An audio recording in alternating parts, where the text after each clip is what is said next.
หนาวบ่หนาวบ่ฮะนั่งถ้วยนั่งเนาะบ่เย็นบ่โอ้ยเย็นก็จำใจตัว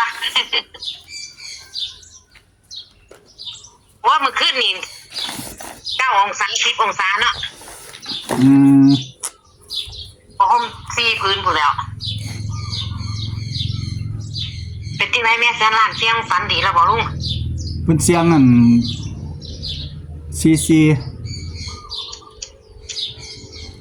ว่าฝันดีแล้วว่าพ่อปันให้ปันนาให้ว่าซั่นซื้อไว้แล้วเด้ฮะซื้อ44411461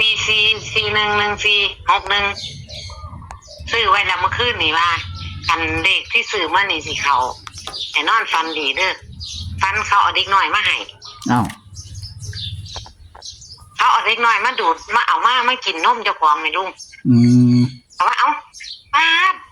ไปเว้าเจ้าของว่าเอาว่านมเจ้าของน้อยๆมันเป็นหยังคือจังน้ำนมคือออกนะแต่เปียกเด็กน้อยเกินได้เอาเด็กน้อยไปอาบน้ำมั้ย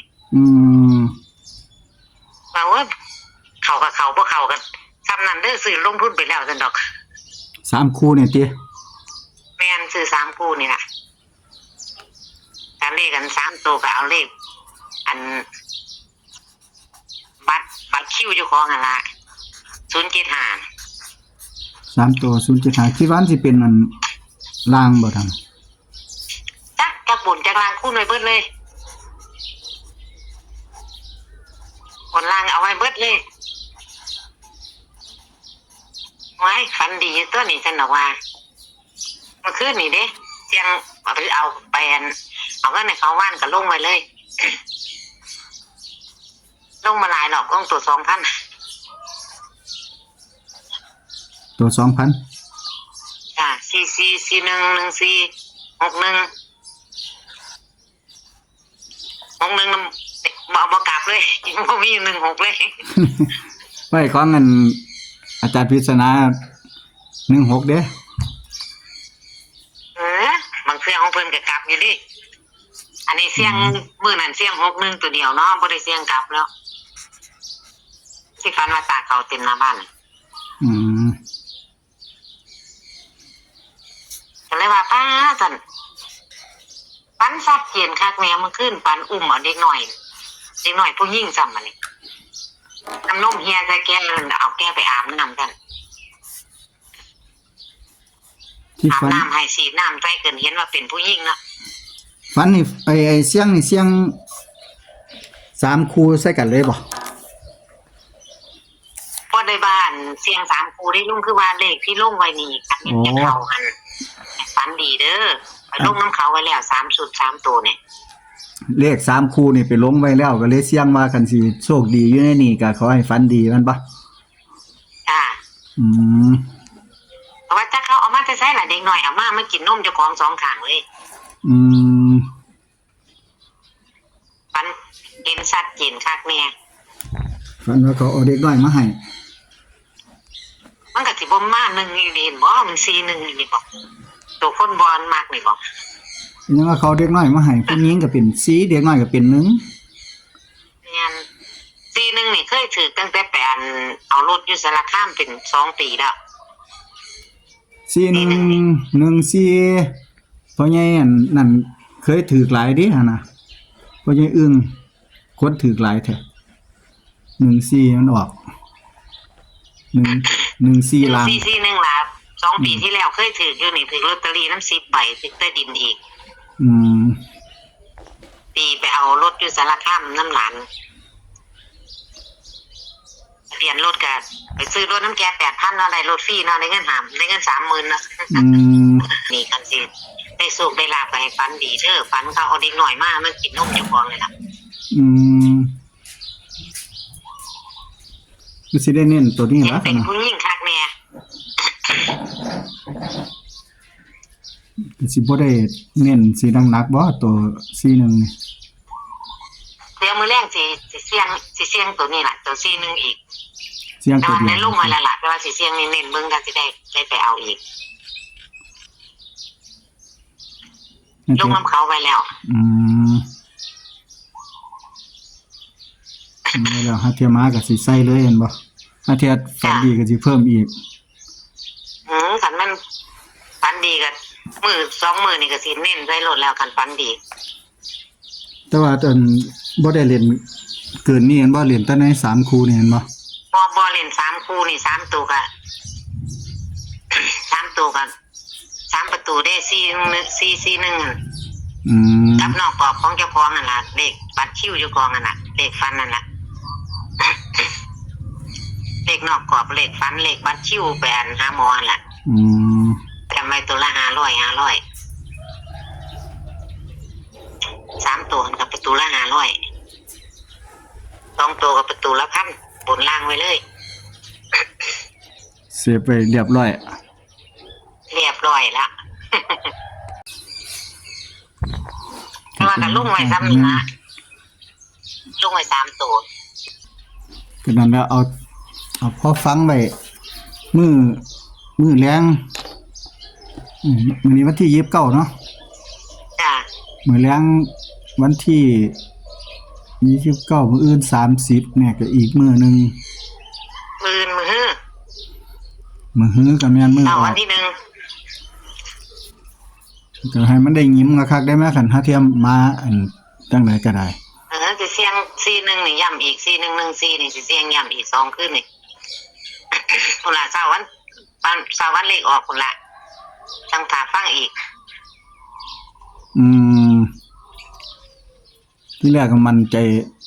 น้ำหนักไป61บัดนี้กลับขึ้นมา41 มันอยู่ในวงนี่คือเอาเบิดทุกตัวบ่ถิ่มให้ลุง มันก็บ่ทิ่มจักตัวแล้ว 4114เอาเท่ากันเบิดเลย3ตัวนี่ 3ชุดนี่เอาเท่ากันเลย เอาเท่ากันไว้เบิดเลย เพราะว่าอันมาเชียงเมื่อคืนนี่ตัวฝันว่าอันได้เด็กน้อยเอามากินนมพร้อมแล้วเด็กน้อยก็นึงเนาะ จ้ะ ตีเจ้าของเป็น แต่ว่าที่ว่าไว้หันคือเอาไว้แล้วเอาไว้เบิด3สูตรกันแล้ว ว่าอยู่ในสูตรนี้น่ะสิได้นํตัวใดกันสิได้โชคนํตัวใดกันให้ฝันดี แต่ว่าก็เอาไว้กันทั้ง3คู่แล้ว เอาไปหมดทั้ง3คู่แล้ว มันเป็นตัวใดมาได้โชคดีคือเก่าแม่นบ่ แม่น ว่าอยู่ว่ามื้อเช้านี่ว่าสิถามอยู่เด้มื้อเช้านี่ก็ว่าสิถามอยู่ว่าได้เสียงความฝันเบิ่งบ่เพราะว่าเห็นนั่นปู่เพิ่นบอกว่าแม่แสนล้านเพิ่นเสียงเพิ่นก็บอกว่าพอเพิ่นปั่นนาแบ่งนาให้แต่ผู้หญิงลูกผู้หญิง2คนว่าซั่นแบ่งนาให้ทอกันกันบ่เป็น แต่ว่า 44 สองหันมาเด่นหลายโพดบ่มัก เพิ่นว่าบ่เป็น บ่มักเลขดัง 42ก็เป็น44เพิ่นว่าแต่ว่า ซี่ก็เขาแก๊ปคือเก่า แต่ว่า44มันบ่มีดอกหาบ่มีดอก เอาอยู่นี่อยู่ในหมู่นี่ตะเพิ่นตำบลนี่ก็บ่มีแล้ว มันบ่มี ในตลาดก็บ่มีแล้วไปเบิ่ง แม่น แต่ หาเลาะเบิ่ง ได้ แล้ว เป็นน้ำเจ้านั่นล่ะเอามาไว้ให้หั่นแต่ยังอยากให้เพิ่นบอก2ตัวแค่นั้น ก็คิดว่าอยู่คันได้2ตัวมันซื้อง่ายก็แค่ไปกลับ นวลน่ะโลดแล้วบนล่างไปครับ ก็สิเป็น4ตัวแล้วหั่น นั่นแหล้วไปกลับก็เป็น4เด้อเป็นลงทุน4หางเด้อ ยังอีก2งวด เอางวดนี้ล่ะเฮาจะไปไว้ใจงวดต่อไปเอางวดนี้ล่ะให้มันปังๆไปโดดงวด งานปีใหม่ยังอีกอยู่2งวดเลยเนาะ ยังว่าง วดนี้แล้วก็ยังอีก อย่าไปคิดต่อบังหน้าเด้อเอาบังนี่ล่ะ บางนี่ล่ะติ ได้บังนี่ล่ะบังหน้าเฮาก็โอ้ยยิ้ม ไม่ เปื้อ ว่ามัน เปื้อ ฟันดีอยู่แม่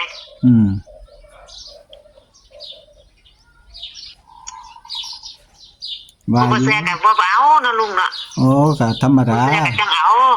ธรรมศาสตร์ของเฮาเล่นอยู่แล้ว เว้าสู้กันฟังนี่ล่ะเพิ่นสิว่าอักเอาอีกละ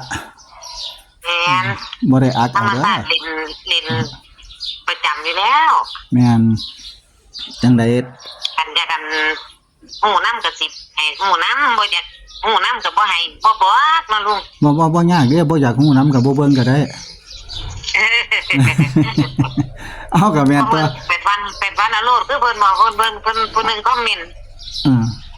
บ บ่แม่นแล้วอาจารย์เอาบ่แม่นจังไดเพิ่นให้มาจังไดก็เอาจังซั่นล่ะเนาะเฮาก็มาฝันประกอบเอานำความฝันเฮาเนาะขึ้นอยู่กับว่าเฮาฝันดีเฮานวลเฮาลงทุนของเฮาเองเนาะ เพิ่นคัดกรองอยู่แล้วเพิ่นคัดกรองของแท้อยู่แล้วล่ะคันผู้ใดตามมาเรื่อยๆก็อาจสิโชคดีงวดนี้ก็ได้ผู้จังหนึงอันซากมาซื้อ เพิ่น บ่ ให้ ถื มา อ เฮาก็ว่าจังซั่นแล้วมันบ่แม่นเฮาอ่อน เฮาบ่ได้ คำนวณเอาเฮาฝันเอามาเนาะเพิ่นเฮาเอาของเพิ่นมาแล้วเฮาเอามาเอาฝันประกอบเนาะ เฮาบ่ได้แต่งเอา แม่น เฮาบ่ได้เฮ็ดเอาเนาะเพิ่นให้มาซั่นก็จังซั่นแล้วเฮาก็มาเสี่ยงตื่มเอาอาศัยมาเสี่ยงเอา แจ้งซึมอาศัยว่ากัน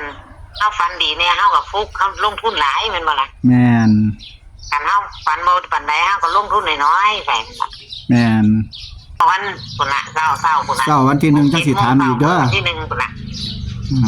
เช้าวันที่1จังสิถามอีก ย้ำนี่ก็2คืนนี่ก่อน อืม แต่ว่าการลงทุนไว้เบิดละล่ะซุ่มมื้อนั้น อืม แบ่งเอาเพิ่ม ครับ 2คืนนี่ฝันดีเอาเพิ่ม เอาเพิ่มบ่คันฟัน ฝัน ดี บ่ดีกับปกติ คันฟันบ่ดีก็เอาซ้ำนั่นคันฟันดีก็เพิ่มเนาะ